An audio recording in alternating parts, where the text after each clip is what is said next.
Welcome to this explainer, where we're going to look at the terrifying avian dinosaurs that actually tried to reclaim the Earth. Yeah, you heard that right. We often think the age of dinosaurs just abruptly ended, but one group made a serious, prolonged comeback. Okay, let's dive into this. Did the dinosaurs ever try to take back the Earth? It's a fascinating question, right? Because we're all taught that dinosaurs completely lost their grip on the planet 66 million years ago, which paved the way for the age of mammals.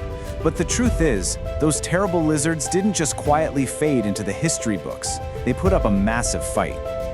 That famous asteroid impact was undeniably catastrophic. It wiped out 75% or more of all species on the planet. The non-avian dinosaurs vanished entirely.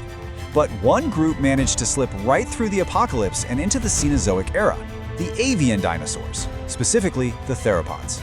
That is the exact same lineage the T-Rex once belonged to. We call them birds today, and man, they were about to make a major play for the throne. Chapter 1: The Dinosaur Comeback Attempt. A new dynasty emerges. Not long after the dust settled from the asteroid, a family of flightless, carnivorous birds in South America stepped right up to fill that huge power vacuum. Scientists know them as the Force Rhahacids, but let's be real, their common name is way better: the terror birds. They built a dynasty that spanned tens of millions of years, adapting and surviving all the way down to a staggering 18,000 years ago. Think about that time frame for a second. Chapter 2, From Prey to Apex Predator, Humble and Hunted Beginnings. Now here's a surprising twist. These famous monsters didn't actually start off as giants. Back in the dense, hot rainforests of early Eocene Brazil, the earliest terror birds were actually pretty slender, standing only about 3 feet tall. There's an early species from Argentina that weighed just 5 kilograms. That is something you could literally bicep curl with one arm. But fast forward, and we get the later Brontornis. This was a colossal 400-kilogram apex predator with the weight and presence of a grizzly bear. It was the heaviest carnivorous bird of all time. In the beginning, it was actually the terror birds who were the ones being terrorized. And we know this because paleontologists have found numerous tooth marks on those early 5-kilogram bones. It proves these little birds were viciously hunted by small to medium mammalian predators, like hypercarnivorous marsupials. It was exactly this intense pressure that sparked a fiery evolutionary arms race. Chapter 3: Anatomy of a Terror Bird, Nature's Ultimate Starter Kit.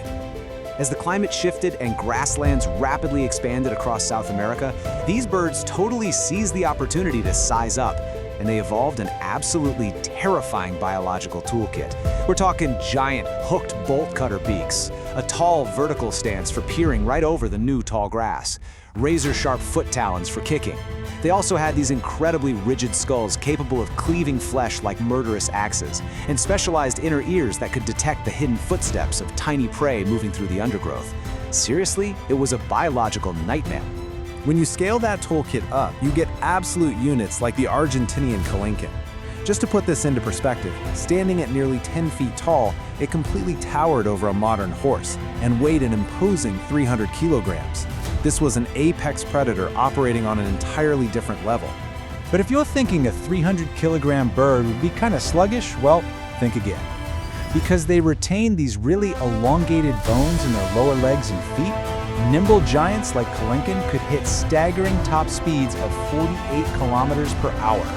Let that sink in. This massive creature could run down its prey faster than the fastest recorded human, Usain Bolt. Chapter 4: Expanding the Avian Empire, Spreading the Terror Worldwide.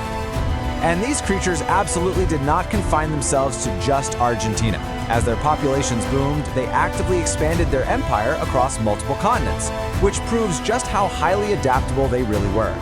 Beyond the heavyweights down south, Colombia hosted an unidentified giant that was 5 to 20% larger than all the others. Before the Ice Age, some of them even hopped the Polar Express to a much warmer Antarctica. And eventually, the fearsome Titanus successfully invaded North America, establishing a foothold in places like Texas and Florida, right alongside saber-toothed cats. But, you know, even apex predators have bad days, which proves the old rule: water is always more nightmarish than land. Remember that massive Colombian terror bird I literally just mentioned? Potentially the largest bird ever? Well, The single leg bone we found has massive bite marks right on it. Turns out, it wandered a little too close to the water's edge and got eaten by the largest caiman of all time. So, the giant reptiles, it seems, were still doing just fine too. Chapter 5: The Final Extinction, the Fall of the Dynasty. So how does a 50-million-year dominant reign finally crumble? Well, it was a slow-burning string of incredibly bad luck. It kicked off with the Great American Interchange.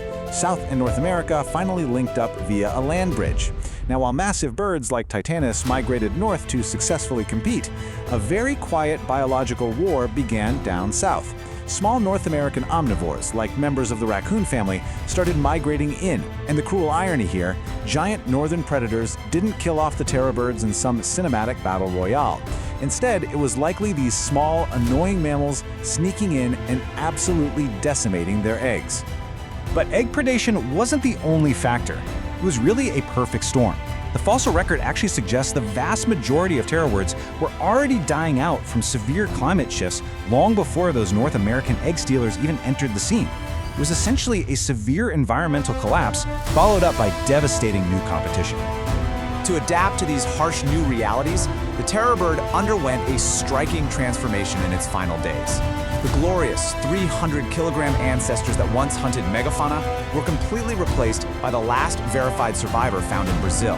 This late Pleistocene species had shrunk down to a mere 6.1 kilograms. It literally gave up its giant stature just to stay alive. And that brings us to one last, absolutely mind-blowing question to leave you with. Did humans meet the dinosaurs' final comeback? Recent discoveries of an unidentified terror bird leg bone suggest they survived until just 18,000 years ago. That means there is a very real possibility that early humans in South America came face to face with the last of these incredible, terrifying creatures. Just imagine looking into the eyes of the dinosaur dynasty's final attempt at ruling the world.